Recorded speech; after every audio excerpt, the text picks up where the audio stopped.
Splatoon 3 Side Order is finally here, and after completing a couple runs through, I'm here to give my thoughts on the DLC and if it's actually worth picking up. Now, the expansion pass originally started with Wave 1 in Ingopolis Plaza, which allowed you to take a train from the Splatlands to the hub area from the original Splatoon game on Wii U. It didn't do anything else really, just an aesthetic choice on where you want to roam before a match. The news broadcast didn't even change, which was disappointing, but the colors for the loading screen change when the game boots up, which is a nice touch. I didn't hop into the series until the second game, so this DLC was cool only to see the plaza for the first time and see things like the Squid Sisters in their studio. But this wouldn't be the reason someone would buy the expansion pass. That would be Wave 2, Side Order. I love the Octo expansion in Splatoon 2, as it fulfilled the role of an exciting solo adventure more than the actual base game story mode. With different paths to take and weapons to use, a standard playthrough could be different depending on the player. Considering how amazing Octo expansion was, I had my hopes high with Side Order. So the only question to ask is, did they deliver? Starting up the game, Deep Cut provides a news report about less people around Ingopolis Square, and the people that are around look really spaced out. I decked my Octoling in some detective gear and headed for the train to investigate. Which doesn't matter, as Agent 3 and Small Fry fall asleep on the train, and we transition over to Agent 8, waking up in what looks like Ingopolis Square, but devoid of all color. After choosing how Agent 8 looks, a drone pops up calling herself Pearl, not knowing what's going on and why she's suddenly a drone. A brief tutorial in the main lobby of the tower later, we meet an Octoling named Act inside the elevator. She provides important information like the creatures we just fought she refers to as Gelatons, and they're roaming each floor of the tower, along with explaining that each weapon has a palette that can hold a variety of color chips, each one offering unique buffs in combat. From here, we go from floor to floor, completing each objective and obtaining more color chips until we reach the top. I don't want to go into too much detail, as most of the plot is explained pretty much at the beginning of the game, even before the title drop. But after being explained where they are and what's exactly happening, Agent 8, along with Off the Hook and Act, ascend up once again to reach the top of the spire and defeat an entity referred to as Order. I only mention its name to point out that this DLC is based around the losing team of the final Splatfest in Splatoon 2. With Chaos winning in the end, Splatoon 3 had its setting in the Splatlands with a destructive wasteland aesthetic.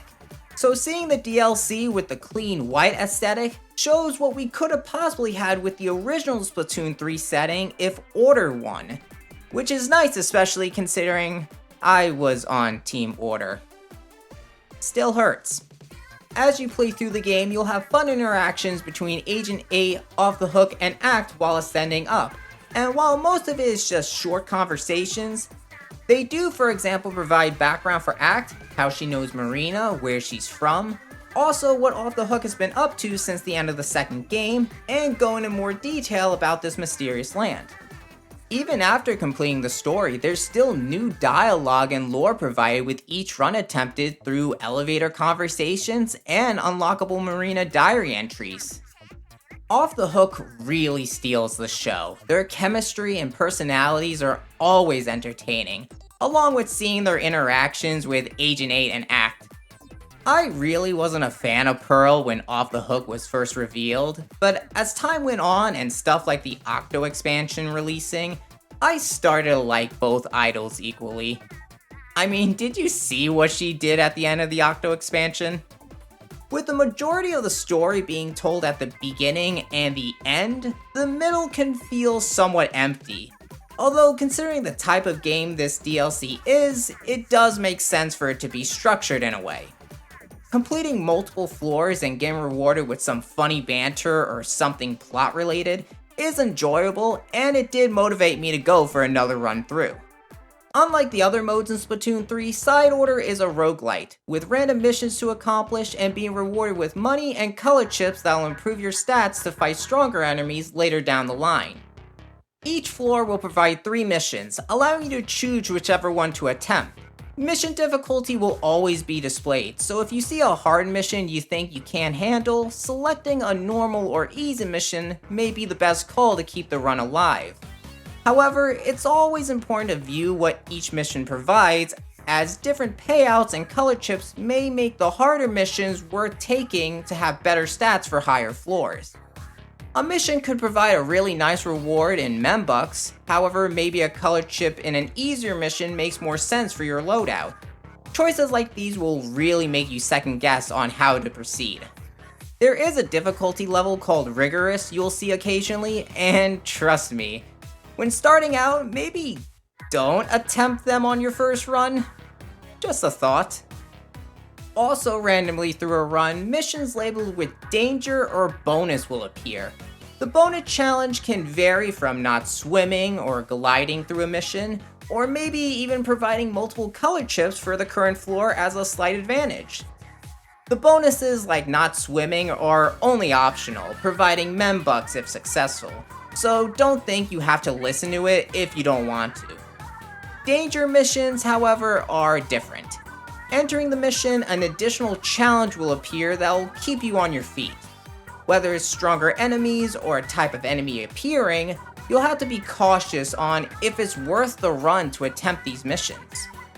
However, you actually don't have a choice, as danger will more likely appear the longer you ignore them. So it may be best to just accept the first one you see and hope another one doesn't appear later on. In terms of objectives, there are 5 mission types within Side Order.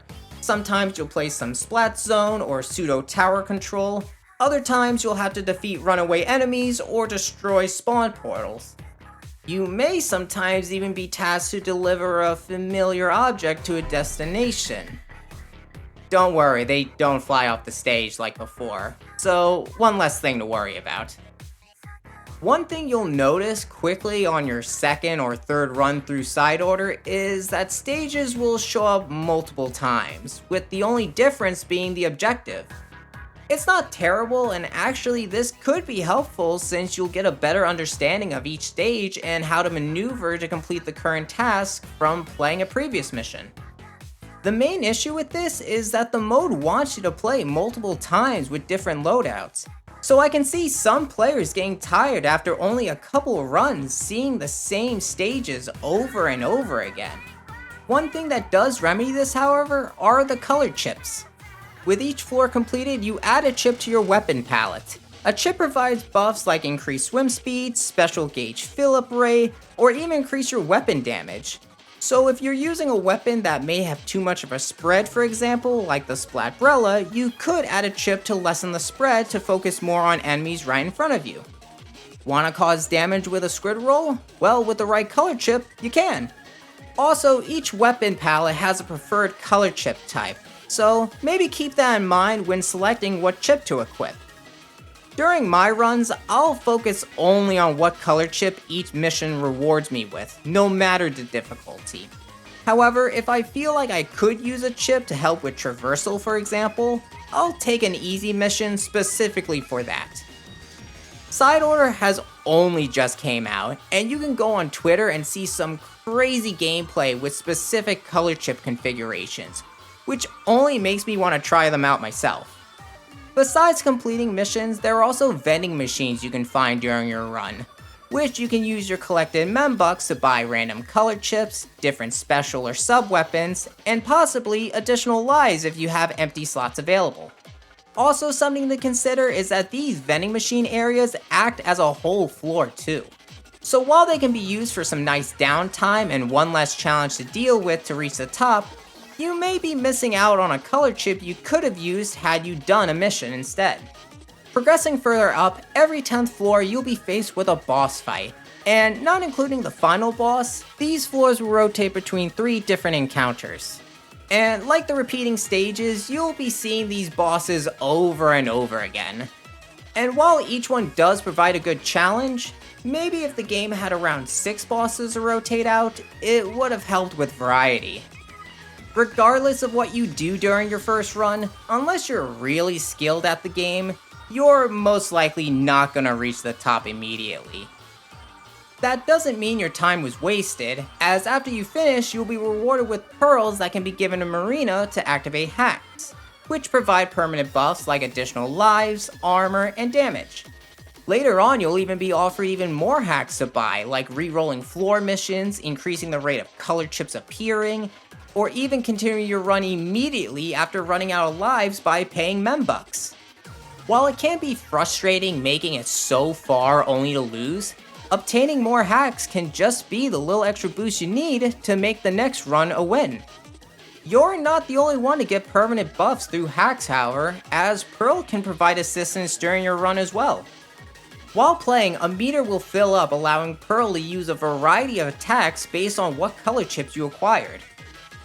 Pearl dropping some splat bombs or using a killer whale may just save you just when you think it's all over. But always make sure to grab those batteries around the stage to help fill up Pearl's meter if you see them. When making progress with any weapon, you'll be rewarded with locker keys that can be used to unlock the lockers found back in the hub area. These lockers hold additional lore and weapon palettes, so if you're not succeeding with any of the current weapons you have, maybe you just unlocked a new one from a locker that's more suited to your playstyle. You'll get into the flow of the gameplay quickly, and soon reach the credits, only to head back in for another run. The only thing I would have liked more of is more variety. While yeah, the color chips can change how you play, doing the same 5 mission objectives can get repetitive over time. Unless you're committed to 100%ing side order, people may finish after their second or third completed run. One idea I think that could have helped this issue is special stages, for example. Like in the campaign and Octo expansion, there are stages centered around a specific weapon or special. Maybe a unique stage where you paint an image with an ink brush, or target practice with a splatter scope. The issue with these stages, however, is that the color chips don't really affect them since most of them relate to improving combat.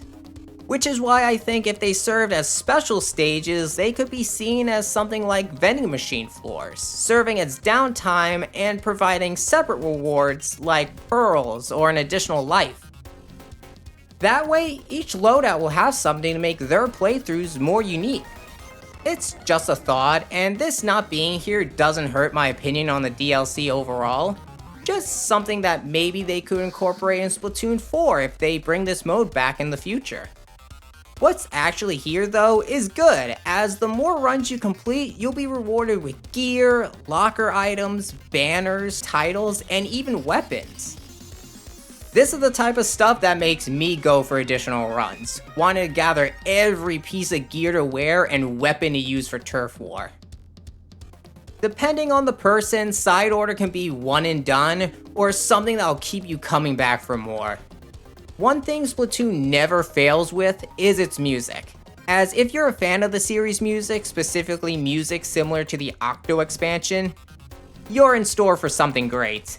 The little jingle after completing a floor, for example, is always fun to hear. Not as good as the one in Octo expansion, but it's still good. I'd stay on the results screen just to hear the music playing. From the calming music outside to the techno music inside the tower's lobby, the music doesn't skip a beat in side order. The songs that play during the final boss and credits are major highlights for me. Obviously, I'm not gonna spoil that for you though. Regarding presentation, the game runs perfect during gameplay. I never noticed any kind of slowdown when playing, which is really important considering how hectic the later floors can become. The only kind of slowdown I really noticed was when the game loads from floor to floor. But obviously that's only the loading screen, so that's nothing major. The character designs look great, with Pearl, Marina, and 8 rocking some new outfits for this adventure. Really big fan of Pearl's oversized jackets. I like how even though the world's devoid of most of its color, it's still beautiful to look around and see the detail in the areas. The first thing I did once I got control was looking around the square to see the changes of this place I once roamed around for hours every month back in Splatoon 2. Overall, I enjoyed my time with Side Order and definitely plan to continue playing to get better runs and collect more rewards. While the mission objectives and boss fights can feel repetitive after a few runs, the way you can mess around with weapon palettes and color chips can keep players around for a while. Agent 8 and Off the Hook story is a short, fun ride, and seeing more of them in general is already a win in my book. This, along with the Octo expansion, really makes these guys my favorite trio in the whole series. Sorry, Squid Sisters and Captain. For $25, I think there's plenty here to warrant the purchase. A whole new mode, hubs to visit, and gear to unlock for multiplayer. I feel very satisfied with the Splatoon 3 expansion pass. Now I only hope for more Off the Hook in the future. Now I want to hear from you. What did you guys think of Side Order? Did you enjoy it? Did you think it was perfect, missing something, or did it drop the 8 ball entirely? Leave a comment down below and let me know. Also, for those who played the Final Fest in Splatoon 2, I gotta know, which team were you guys on? You know I was on Order, so I want to know what side you were on. If you enjoyed the video, drop a like, also subscribe for more reviews and gaming videos. And with that said, thank you all so much for watching, and I'll see you around next time. Bye.